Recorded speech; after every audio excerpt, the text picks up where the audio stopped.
Hello there, and you're very welcome along to the Football Pod with Paddy Anders and James O'Donoghue. We're just fresh off the back of a pretty decent weekend of football. Pretty decent weekend. Yeah.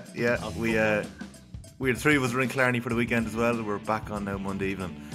We aren't sick of the sight of each other yet, but Jesus, that was a bit. That was a good weekend. Like a stag do, wasn't it? Like It was a bit. I was supposed to be on a stag this weekend. yeah. Did you pull the plug? I was only there the Friday, so we had to be down early on Saturday for our secret recording. Oh, a bit of work, That if you were out in Killarney Saturday night, you may have heard who we were chatting to, but we'll let you know later in the week. We may have spilled the beans in the town. But possibly, possibly. That will be a worldwide exclusive coming your way next Monday on the Football Pod, a special episode. So, yeah, we'll come back to you. But, yeah, I think one thing I was happy with what we did this year was that when we got to the golf course, we kept the alcohol to a minimum. We waited until a little later. Didn't help us in the end. Didn't help us, but It helped me. I was lifting on the golf course. yeah, the golf was better, lads. Slight improvements. Baby steps first. Very cold. Did that. Got to the nugget, which was a key. Obviously, we spoke a lot about the Golden Nuggets. We got in there, watched the Dublin game. Yeah, very nice and a very good match to watch from a Dublin perspective. That was nice. And then we visited every single pub in the town of Killarney. Which was progressively worse and worse as the night went on and on. But I was good old crack. Great town. Little bit shook yesterday doing the match, Tommy, weren't we? Doing the Kerry Tyrone game at Fitzgerald Stadium. Yeah. But a good win for Kerry. Kerry are back on the road. Yeah. I was sure we were all home and in bed by midnight until, you look at your card the next morning. I was tapping the card still at 1:30. Yeah, I don't think that was true. No. But anyway. And then I got a text from a friend. The company credit card or the personal debit card? No, there's no company credit card. Official GA correspondent. You'll be sacked here after that. When you had in those expenses, you're gone. You're finished. I did enjoy the text I got then today. James O'Donoghue spotted sprinting down the road at 1:30. James, that is an iconic exit strategy. You actually do run home, don't you, after a night out? I do. Down Muckers Road, like from town. Down Muckers Road is just a straight road, and when you start it, it's like it's never going to end. So I always just boot it. Just put the head down and go for it. So, like, it's not a fast walk; it's a sprint. Oh no, it's a full-on lamp at home. Like it's about 2K back there, Jimmy. I probably have to stop, or I stop maybe twice, all right, and then just re-breath and just go again. Yeah, no, I'm very impressive. Home. And as well, taxis. Like, it's a sin to be handing over €12 for a taxi there for literally a 1 minute drive. That's impressive, Jimmy, considering. Yeah, you had a good shift in for a few hours before that, but I know I was doing well to actually successfully sprint home, tripping and over or something. Tell me this now, myself and Paddy were obviously in Fitzgerald Stadium for 12 o'clock on Sunday. Peep out of you, Jimmy. Not a peep out of you. Where did you watch the game? I like to watch the games under the radar. Where did you watch the game? Under the blanket. I stayed home. I just didn't feel like I was in the right frame of mind to attend the game. It's very cool. It was a lovely day, though. I should have gone. I regretted not going. But you know what? It wasn't a great game, was it? It wasn't a great game, though, was it? Kerry were comfortable again. I think it seemed better on TV than what it did live, just by hearing the reports of everyone that was at the game. Like I thought it looked like a decent game on TV. Maybe we weren't in the right frame of mind now, but no, a successful weekend down to Killarney. Our secret interview, I would imagine, will be pretty good whenever that comes out as well. So good couple of days, yeah. Tough Monday though. I'm not on a tough drive home back to Dublin. Jesus, lads, that is not easy. A 4-hour spin yesterday evening, like. Well, I bumped into. Did you go Limerick or Cork? Cork, I think, actually. Did you? I just put in Google Maps and that's the way it brought me. Yeah, like there's no shortcuts there. Yes, it was tough going. We were chatting to Joe Malloy, obviously, at the match, Tommy. He was just after coming off the flight from Dublin, and schoolboy error not getting the 25-minute flight home. Like, I think that's the way to do it. Yeah, I know. Lessons learned. Anyway, good weekend all around. On a weekend like that, knowing your luck, what would happen was the flight would be delayed, or you'd be stuck in the airport for half a day, and You get a taxi back in town to get a train or something. You're better off than you're just getting into the car and going. You're on the road. By the time you're fluting around. Yeah. Anyways, Killarney, great town. And it is a great town, isn't it? It is a great town. No, it is. To confirm, a great town. It is just a great spot. Yeah, good weekend and a big weekend of football as well. A lot of very important, significant results. We had a statement win for Dublin up in Celtic Park, 116 to 111 win against Derry. We'll come back to that in a few minutes. I have a recording from the Golden Nugget that I can bring you, and then we had Mayo 15 points, Roscommon 9 points later on that evening. No recordings from Jimmy's where we watched that game, but we'll leave that there. And then Kerry 18 points, Tyrone 111, as we mentioned. We'll be going through that game in a few minutes with myself and Paddy. We're at that game for Fitzgerald Stadium. And then the big one really in Division 1. Monaghan 14 points, Galway 312. Look, it looks like Monaghan Tyrone is going to be a relegation shootout now in 2 weeks' time. Rory Cunningham on his full debut for Galway scored 1-3, a very tasty 3 points and a good goal as well. Conor McManus and Conor McCarthy return from Monaghan, but they're going to have to pull out another 2 big wins. You wouldn't bet against them. They've got Monaghan, they've got Tyrone next, and they've got Mayo in the last round. They have previous, but yeah, we kind of expected that. We kind of tip with Tyrone and Monaghan be the 2 teams to go down. It's obviously a little bit tighter. Galway getting that win probably would imagine keeps them safe, but Monaghan, like they're conceding big scores as well. I know McManus and McCarthy coming back will make a massive difference. Obviously, Rory Beggan's over at the Combine this weekend. Like I said, of all the teams, we mentioned it with Davy Burke and Roscommon a couple of weeks ago. Teams like that can't really afford to lose frontliners. The depth of quality, there's just a drop off to the next players in. I think Monaghan have struggled with that. But look, they've been in this situation. Vinny Corey, those players, they'll know the ropes, but they need 2 big performances if they're going to pull off this escape again. But I think they're up against it. Yeah, the goals all kind of came from defensive errors as well, and maybe that's what happens when you have that bit of an experience back there. Yeah, you mentioned Beggan. Such a loss. It's hard to know how the lads are getting on in the Combine. Like, they all took their kicks last night. Apparently they performed really well in comparison. They look good. Look good, yeah. To the how college many kickers. Did they have? Was it up to 16? Up to 12 or something? 16 I think. Yeah. I think they were all around 11 or 10 out of 16. Were they? And were they all dead? They're all in the middle, aren't they? There's no angles. Yeah, but the distances are coming, back out the field, out to about 60 yards. I'm pretty sure Charlie Smith from down nailed a very long one. Beggan nailed a long one too. And Jackson, I think Jackson nailed a couple of long ones as well. So best of luck to the lads beyond. But from Monaghan to pull this off again, the great escape one more time, that Tyrone game in 2 weeks' time is going to be massive. And I suppose what we're seeing with Tyrone as well, Paddy, like some of the younger lads are starting to impress. Kieran Daly scored 1-3 yesterday. Yeah. Ben Cullen scored a good point. Niall Devlin took a couple of shots but performed quite well as well. But the kind of step up to actually having a proper impact at intercounty level, they're probably still a little shy of that yet. Yeah, and it was an inconsistent performance by Tyrone again. And we said this, that they've been very Jekyll and Hyde throughout the league. Not just the league, I think over the last 18 months or so. They get a brilliant... Their win against Mayo, kind of poor in the first half, but a brilliant second half performance. He spoke about it at length last week, McCurry and Canavan's impact. And it's a big question mark. Could they, Kerry away is a very tough league game, but what were we going to see from them? And Tyrone actually started the match really well. And the first quarter, you're thinking, okay, they've got a chance here. Obviously, Kerry are coming back off one of their worst performances in a long, long time with the defeat to Dublin the week before. But I just think after that first quarter, Kerry just took control of the game. And I think the most pleasing thing from Kerry's side was that middle third. That was a massive, massive area where they struggled against Dublin the week before. I think they were a lot better around that yesterday in Fitzgerald Stadium. And just that little bit more clinical. Like Tyrone, if a Tyrone are to do anything, they need McCurdy and Derek Canavan at the forefront of absolutely everything they do. And we just saw tiny glimpses of it yesterday. A couple of nice scores from each of them, but they were on the edge of the game. Derek Canavan comes off towards the end of the game for Colin McShane. I think the race was run at that point anyway. But Kerry, without having to do a whole pile, just a little bit more cohesion up front. Paddy Clifford, Shawnee Shea, they get 3 each from play. David Clifford, he's 100% from his shots, but it wasn't outstanding from Clifford. We know the levels he can get to. But even Kerry, kind of in third gear, just had way too much. And look, Daly's goal for Tyrone coming down the last 10 minutes, so it does put a bit of a gloss on it.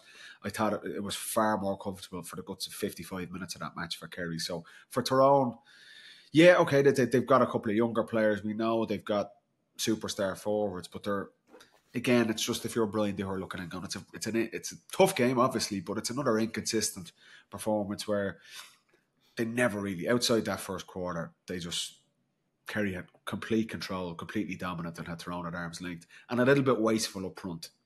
I think that's one of the key areas. That's one of the standout things. Some bad shots, some poor shot selection, poor shot execution. I think that's something they'll definitely have to focus on for the game against Monaghan. But did we learn anything new from Tyrone or Kerry? Not really. Jack could be happy that Kerry got a bounce back, but Tyrone, it's kind of the story of where they're at, those inconsistent performances. Yeah, Tyrone had 10 wides, hit the post, dropped 2 shots short. James, they were, even when they were on top, James, they were quite wasteful. They were, but I think it was always going to be a really tough game for Tyrone. If you looked at where they were both coming from, Kerry were embarrassed for the week. All the interviews after the game, all the word coming out of the camp was a case of, we had soul searching to do. We had to get together and decide that this wasn't good enough. I could just tell that Kerry got their act together over the week, and to be coming down into Killarney then all the way from Tyrone for that game was going to be difficult for them, because Kerry were in that kind of do or die mentality. And I thought Kerry played well. They had some great scores up front. The only concern would be that, I suppose, that the spreading of the scores.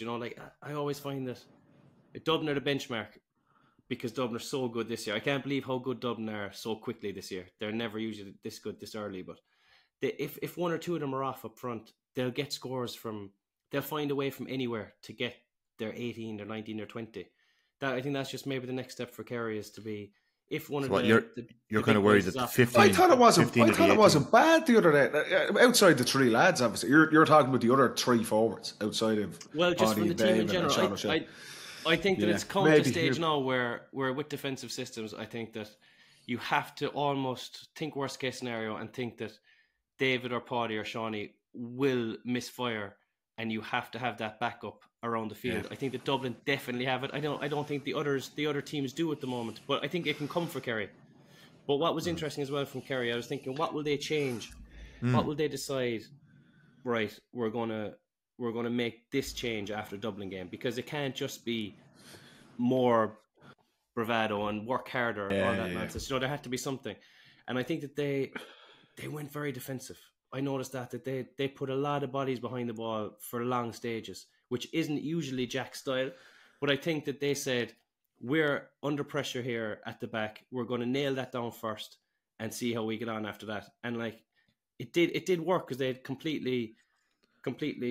They were more solid. It was around that middle third, where it was really an issue against Dublin. That Tadhg Morley had a really influential game. He was obviously at all stages, and Tyrone kind of played in Kerry's hands, because Tyrone were bringing a lot of bodies back themselves. It allowed Morley, and this is the thing: if teams drop off Kerry, it allows Morley to sit in and play in front of that full back line and play in front of Derek Callum or Darren Curry. But I think Dermot O'Connor and Joe O'Connor at midfield did really well after, again, a tough day at the office against Fenton the week before. So just all over that middle third, I thought that was the most impressive thing from Kerry, because it was the most obvious place for improvement after the Dublin match. And look, it's a very different challenge playing Dublin and Croke Park to playing that Tyrone team. But you look at Kennedy and Kilpatrick, I'd be big fans of theirs as a midfield partnership. But I thought Kerry, you're right, they were just far more solid. They were better on kickouts as well. Than they were the weekend before. So look, I think Jack could be relatively happy with that. That's all he can ask for. A 4-point win, really, Tommy. We were there the whole stage. It was pretty dead atmosphere the second half. It was more than that. It was a really, really comfortable. And for Kerry, I think with Derry beaten the night before, Kerry are still in the mix to potentially make a league final here as well. Now, whether they're overly interested in that or not, I don't know. But in terms of a bounce back after a really, like you say, an embarrassing performance the week before, I think they ticked a lot of those boxes. Yeah. Do you know what was interesting as well from a defensive point of view from Kerry was Jack put Paul Murphy on Canavan, which I thought was very interesting. Surprising, It was a big, not vote of confidence, but it was a big job, to give back to Paul, because he's kind of been in and out. So that, to show that trust in him again, to take on that big one in cornerback. I mean, there's no doubt that Paul is a brilliant marker, but probably his number one position is probably in half back line. But to go in and mark Tommy, as you have him down as the top forward in the country at the moment, I thought that was a big sign of the role that Paul can play for the rest of the year. Yeah, that was a bit of a dig, was it? No, I thought there was a little ride. There was a grid there. Well, he did have it on TikTok about 500 times and all over Instagram. And it was well, then if it's on TikTok, it's legit. It was on Bebo as well at one stage. MySpace. Yeah, there's no dig. Bit of a debate about that one. Yeah, well, I had Darragh Canavan down as the most informed inside forward at the moment. And I'd agree. McGuigan number 2, he'd be quite close. I think I gave Canavan the nudge because of that Sigerson final. And then I had, who was third? Con 2, McGuigan 3. And then Clifford 4, Paddy Lynch 5, Sean O'Connor from Tipperary 6, the 2 top scorers in the country. Just on that Kerry defensive setup, because one of the big things that we would have spoken about and what we were hoping to see was, I suppose, the interplay between McCurry and Canavan. But yeah, Tyrone felt like there was nearly individual moments. They had like Canavan kicked a couple of lovely points from play. Rory had a lovely point from play. Yeah. The 2 lads combined for a nice score. McCurry had a couple of nice scores early on, but there was didn't really feel like much of a connection up there. Was that because of Kerry's setup? I think so. I think Kerry were very aware of that as well. I think that the bodies around just didn't allow them to have that. But I think that Kerry looked sharp up front. There was a lot more give and goes and running off the ball in Kerry's attack than Tyrone's.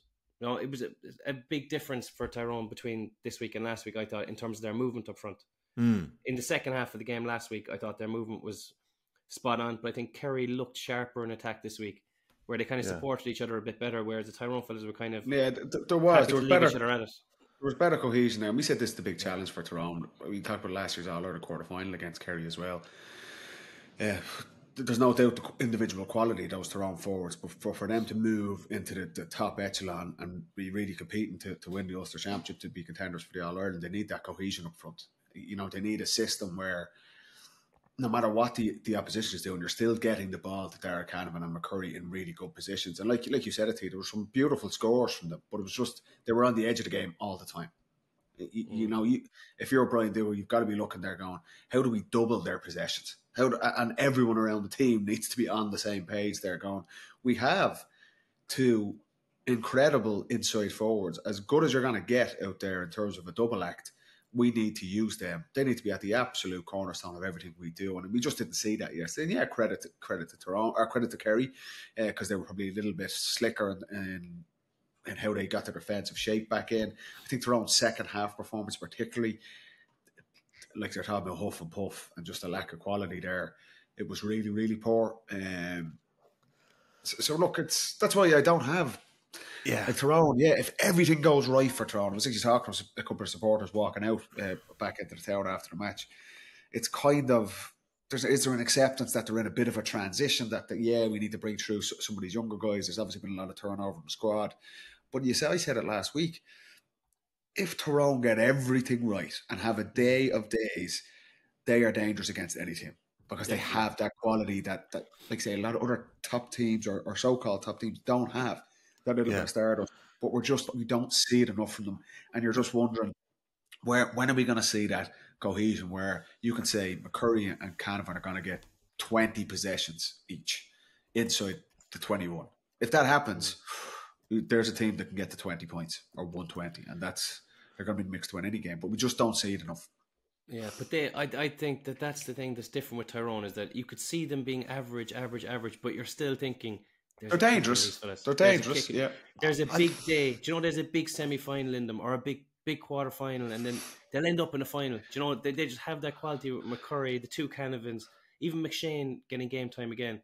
Yeah, good seeing him back. Yeah. He might not be at the same level as he was yet because he's coming back, but he still takes marking. You're still thinking who we want to put on him, and it frees up space and time for other forwards. Yeah. So I think there's a result in Tyrone all the time.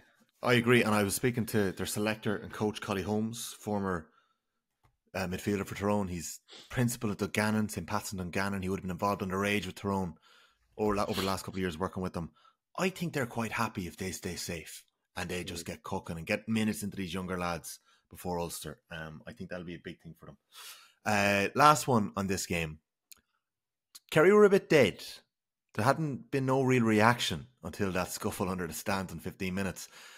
James, I'd say myself and Paddy's view was a little skewed because of where we were. We were on the other side of it. You might have got a good view from your couch at home.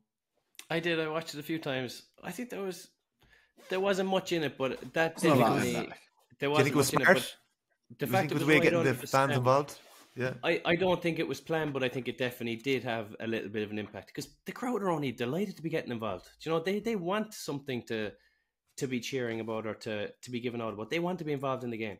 So I think that little scuffle did get them more involved and gave Kerry a bit of a kick.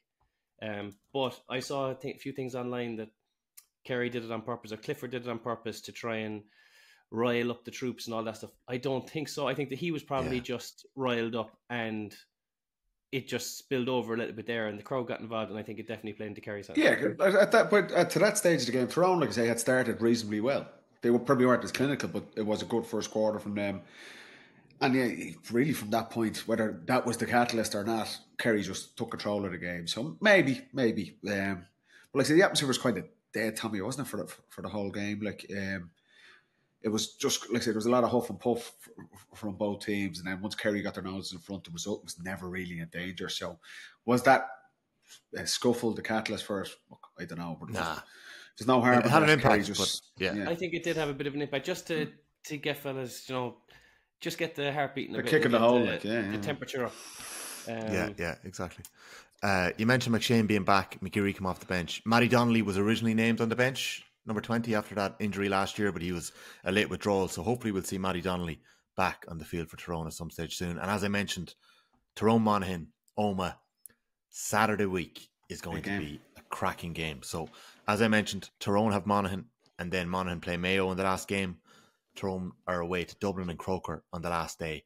And the Rossies, who you could also say are well deep into this relegation battle, they play Kerry Sunday week. I think I'll be at that game in the Hyde. And then their final game is against Derry away. So Roscommon...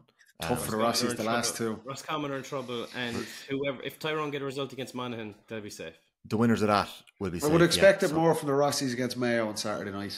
They've obviously a good record against them, coming off the back of a really, really positive performance against Monaghan.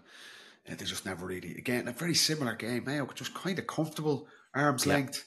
Obviously, after the Connacht Championship game last year, where Roscommon did a real number on Mayo, would have expected, can they kick on? As Davy Burke's kind of, wouldn't say a rat, but he gave it to Roscommon after their defeat to Dublin and Croke Park.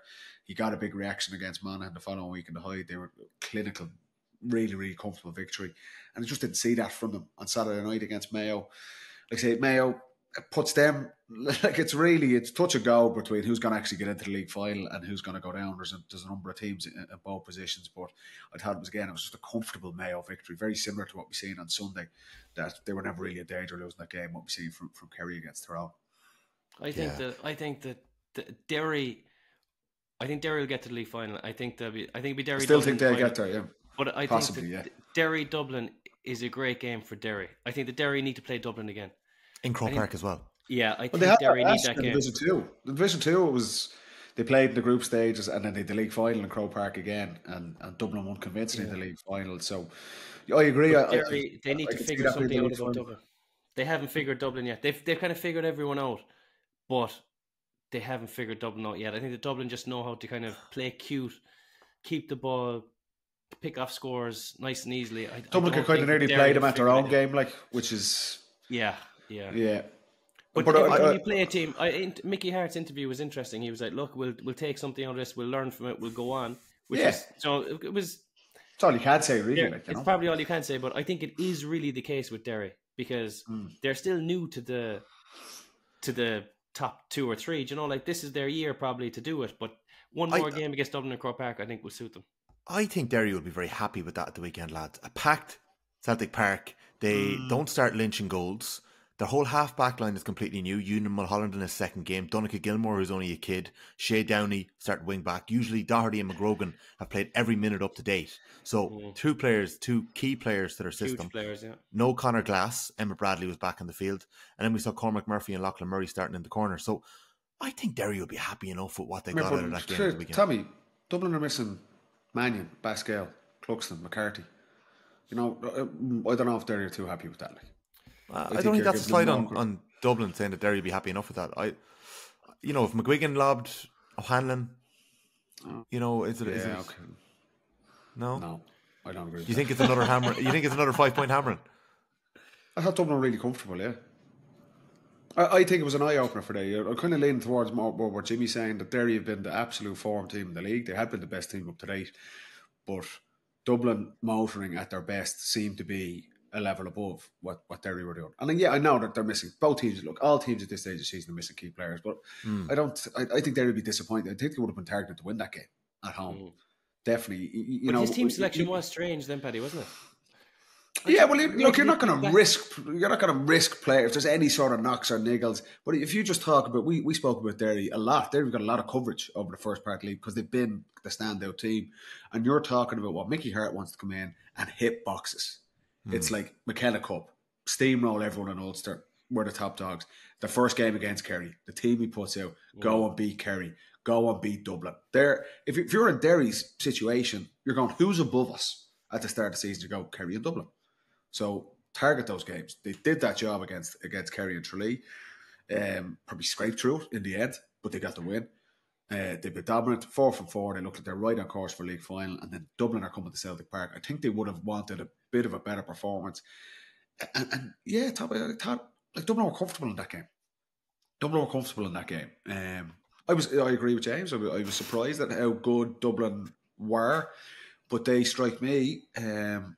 Really, from the Roscommon game, I thought they were even good against Mayo and Castlebar, and they didn't get the result. But they strike me that they're in.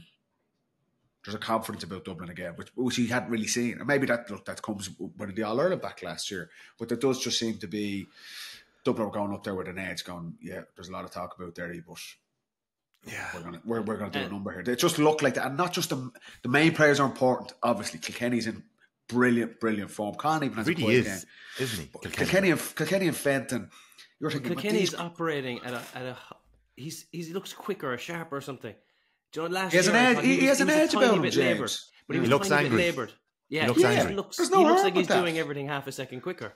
Yeah, there's no harm with that. If you're dropped essentially, which he was, I know it comes back in the All Ireland final. It's such an amazing player over the last decade for Dublin. Yeah, you'd be like, a bit of a chip on your shoulder, which is brilliant. That's what, if you're the coach, if you're Daisy Farrell, that's what you want. But you think if Dublin's key players play at that level, we've seen it with Fenton the week before against Kerry, and again on Saturday night. Would have been great to see Fenton and Glass. Obviously, we didn't get it. We might see that if there's a league final in a couple of weeks' time. But if those guys are operating at their peak, Fenton, Kilkenny, Khan, who had a quieter game than he's had the last couple of weeks, like Dublin just look very, very, very, very comfortable in what they're doing. But the key thing with them, the so-called maybe the newer players, they look like they're confident. They look like they kind of believe, okay, we're at this level now as well. Keane Murphy, Ross McGarry again, chipping in with points in every game.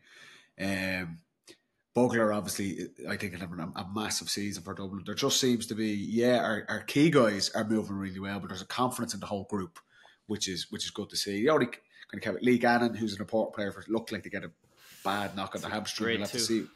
It looked bad, didn't it? You know, just you're kind of conscious of that. Will we see him in a couple of weeks' time? We don't know, but I think Derry will be a little bit okay. Maybe the caveat, they're missing a couple of their front liners, but so were Dublin. They'd be disappointed not to put up a better show at home. But for Dublin and for Daisy Farrell, there's a confidence in them. You can just see it. The aura around them when they're playing now. Like they went up and did an absolute number on what we were all rightly saying. Derry were the forward team in the country. The only not downside at all by any means, but for Dublin, McGuigan was outstanding. They didn't get a handle on him 100% at any stage of the game really, and he kicks some lovely points. He's just he's such a good player. It's a beautiful strike, doesn't he? Like beautiful strike. Very languid style, off balance. That's exactly. It never looks off balance. Never looks like he's rushing. Everything is thought about and nice and accurate. And he's going to have a great year this year. There's not a huge amount of full backline players, you know, that can mark him.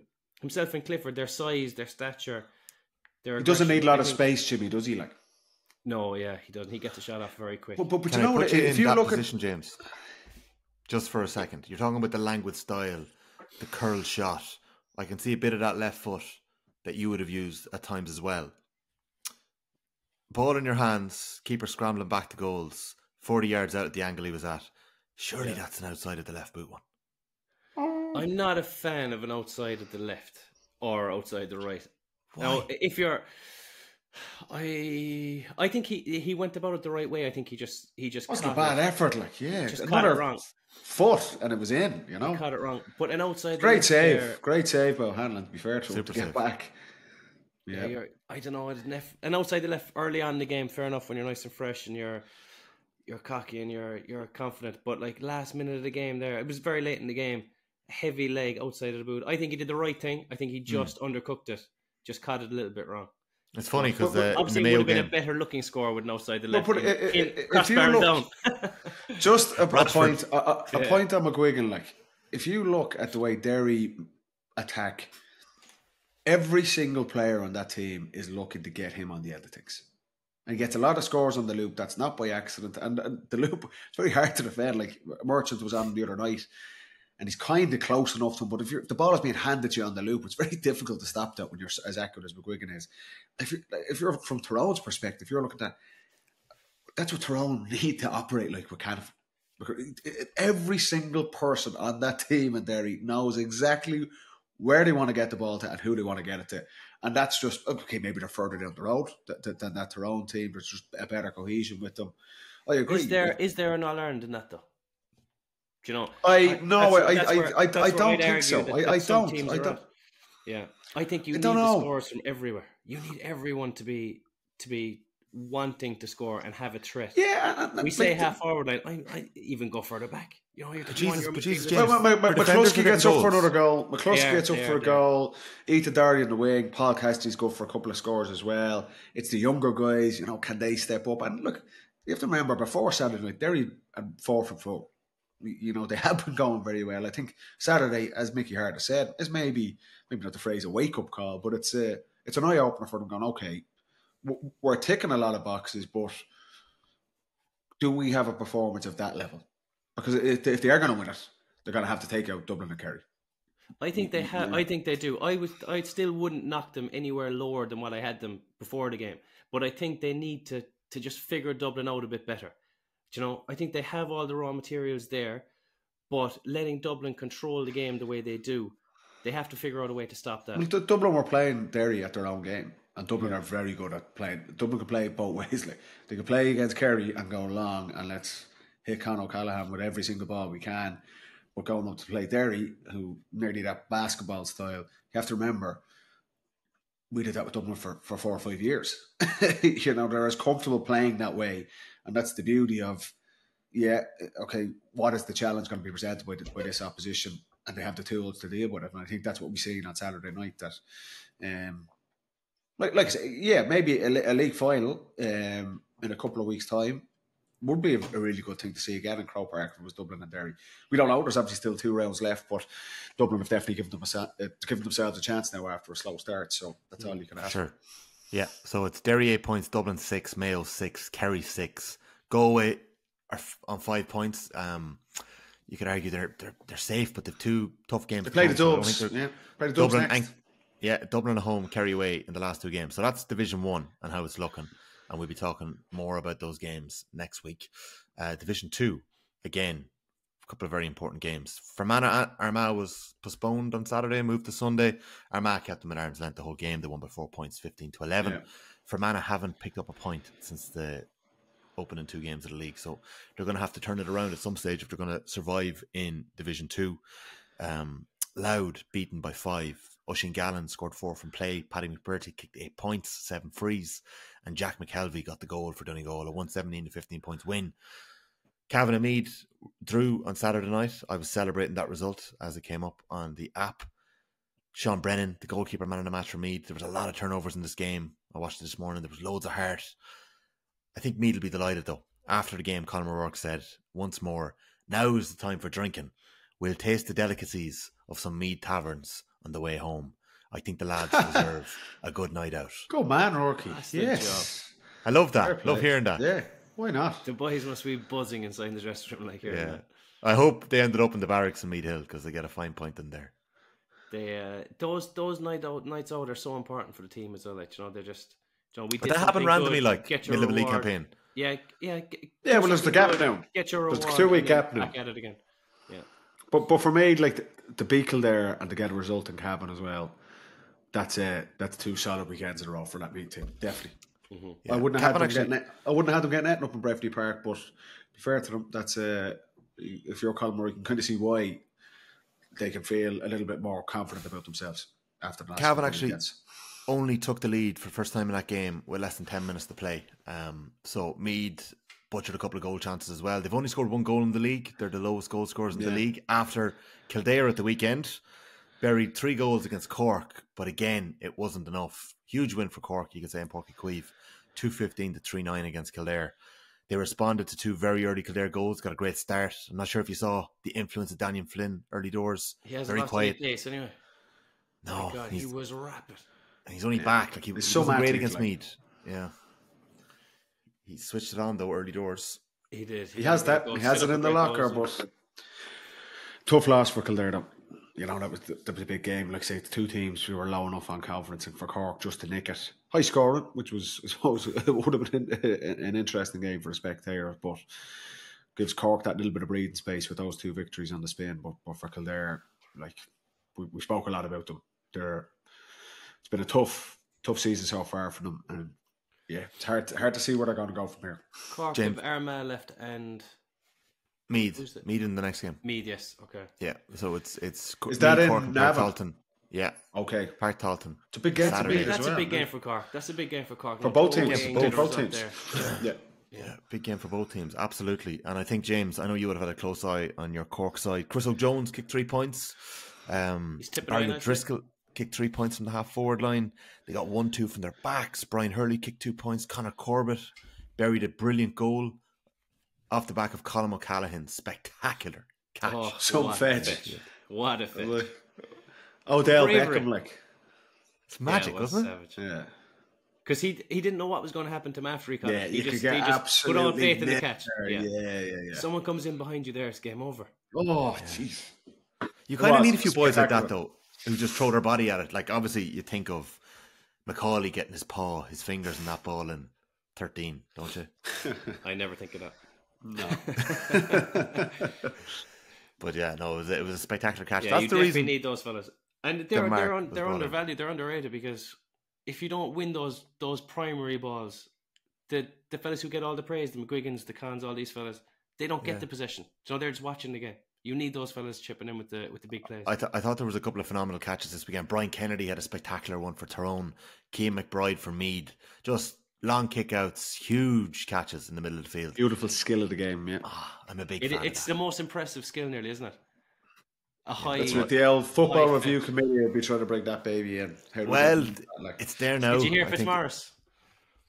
Fitzmaurice was going to say, we just make sure we don't get that wrong. Like, fill us in, James. Huh? Fill us in. What did he say? Oh, he was on League Sunday last night. He kind of mentioned a couple of things that we were mentioning, just about the 3 inside the 45 and how that would work, or if it would work. Like by proxy, football pod is involved there. Like the lads are listening. Did he mention about banning the fisted point, because there was a lot of them this weekend? You weren't happy in the Derry Dublin. There was quite a few of them, actually. Yeah, there was. It was like 2 fingers to James O'Donoghue. There was just one or two too many. It was like, oh, not again. It's just, that's fine, but it's just like, it's not an exciting score. You know, and for fellas to kick points from those angles, you really appreciate their skill levels. You're like, whoa, that was a great score at that angle, or at that from that close range, or even if they went for a goal, but to fist it over the bar, I think it's something we could ditch. Yeah, okay. Just the Division 2 table to give you an idea. 2 games left. Cavan are on 7 points. They have Armagh next, and Fermanagh in their final game. That's a huge game in the Athletic Grounds, Armagh Cavan, and they could spoil the party there a little bit. Kildare are up against it, 0 points, bottom of the table. They play Donegal, who are second at the minute to Armagh. That is 5 o'clock in Dr. Cullen Park next Saturday. Meath and Cork has been moved to Saturday as well. That's going to be a very, very Saturday good game, week. I'd imagine. Yeah, Saturday week, sorry. Saturday week, two even teams should be a good game. And then Louth Fermanagh, the winners of that game will put themselves in a good position going into the last round. Louth play Kildare in the final round. Fermanagh play Cavan in the final round. Louth are on 2 points. Fermanagh are on 3. It's a bit of a relegation battle, that one. That's a big one. on Sunday week, I believe, in RD. Louth have been unlucky in a couple of games. You know that they possibly could have nicked a couple of more victories and put themselves in a really safe position. But that's 100%. A big game for them now. For Ger Brennan, obviously going in there and that role. That's a big game at home. They need to pick up 2 points. That will give. If they win that, I think that's the buffer that'll keep them safe. If they don't, they're right up against it to possibly join Kildare. For sure. Down, highest scores in the country. You're actually starting to see a lot of Kieran Mina's influence on the setup as well. There was a couple of clips doing the rounds at the weekend in their attacking shape, and it's very similar to Derry last year. So they put 217 up against Sligo, who were going quite well. They're on 10 points. Westmeath are on 10 points. They once more got the job done against Antrim at 13 points to 9 win. Offaly buried 5 goals by Wicklow on Sunday. Wicklow are struggling. Yeah, Wicklow are in a tight spot. They're one of a couple of scores from the Offaly lads. They look very lively up front. The step over, don't they? See the step over. Yeah, it's beautiful. Yeah, bit of class. That's just a bit of. They have something. There's something coming there. Offaly have been going all right. Like they probably hadn't been getting results, but it's Wicklow on the other side. Like it's been a tough campaign for them. Yeah, it has. Like Offaly, like Jack Bryan scored 1-3. David Hyland scored 6 points. He got a yellow card, a black card, and a red card. Tommy Rooney performance. No, nice, 2 blacks. Yeah. 2 blacks is mine. But Cormac Egan, who obviously shot the stardom when Offaly won the 20s All-Ireland a couple of years ago as a corner forward, he's been, and he's struggled to kind of make a real impact at senior level with injuries and a couple of other things. He's been pushed to wing back. So apparently he had an exceptional performance there, got really stuck in. So that'll be interesting to see how he gets on there. But we've obviously seen that with a couple of players. Conor McCarthy, the best example in the last couple of years, moving to wing back, but we've seen plenty of that, so it'll be interesting to see how Cormac Egan gets on there. So Division 3, you've got Wicklow and Limerick rooted to the bottom of the table on 0 points. That's how that one's looking. And you've got Westmeath and Down at the top. Clare held off Limerick at the weekend, so Limerick still yet to win a game as well. Congratulations to Waterford and Paul Shanky, former Meath footballer, their manager. They got their first point of the campaign. Yeah, a 113 to 16 points draw to Tipperary. Laois continued their 100% record. They hammered London 212 to 9 points. Wexford back Carlow, denting their promotion hopes. And Leitrim, their early momentum has hit a wall. Longford are right in the mix now, the Byrne Cup champions, back-to-back Byrne Cup champions. They won 116 to 13 points at the weekend. So you've got Laois, Leitrim, Wexford, Longford, Carlow. So Laois on 10 points. It's tight to see who goes up. Laois will go up, but it's obviously who's the next one to join them up to Division 3. But Leitrim's momentum's hit the skids the last couple of weeks. Yeah, you've got 4 teams locked on 6 points there. So the big game in Port Laois, I would imagine, is going to be Laois against Leitrim. So if Leitrim can turn that around, and then in Division 3, you've got Westmeath against Down. So that's going to be a big one as well. Lads, we have a busy week this week. We'll have a members pod coming a little later in the week. We'll also have an exclusive worldwide global exclusive. Global exclusive for worldwide landing next Monday. Any hints? So, you know? I don't think we'll give any hint. I think we'll just we'll hold that one in the back pocket. I have a bit of work to do in the edit. Make sure it's all okay, and we'll get that out there. But no, it's exciting. I'm looking forward to that one. We pressed record on it. Yeah, we did. Yeah, thank God. But good weekend put down. Paddy, final word on our golf game. Any improvements at all from last year? There is. Yeah, no, there are improvements. Jimmy, you can launch some drives down there the odd time. Yeah. You're like Tyrone on the golf course, like some manic highs and crushing. Yeah. If you just get that consistency, Tommy, I know you've been practicing. You can see that. Around the greens. No, it was a good day out. Beautiful afternoon in Killarney as always. But we'll do it again. Before the summer's out. Yeah, I think so. And Joanne Taff got in touch and said, played clean course last year. That was with Golf Weekly. Amazing. Yeah. We need a Football Pod Golf Classic for listeners before a podcast recording sometime. Maybe that's something we'll look at a little later down the line as well. Paddy Andrews, open to suggestions. Yeah. James O'Donoghue, a good week. Tommy Rooney, a good weekend. Very enjoyable. Mind yourselves for the rest of the week. We don't need a weekend like that for a long time. We're all shook. No. I'm too old for that shit. Yeah. I'm not right, to be honest with you. Nah. Taking out of the case. That's it. Good night, boys. James. I'll see you next week. I'm off on holidays. Bye-bye. Oh, lovely. Enjoy. Yes. I am. Have a great time. I will. Best of luck with Doreen and Hugo. Enjoy. Bye-bye. He's here looking at me now. Good luck. Bye-bye. Bye-bye.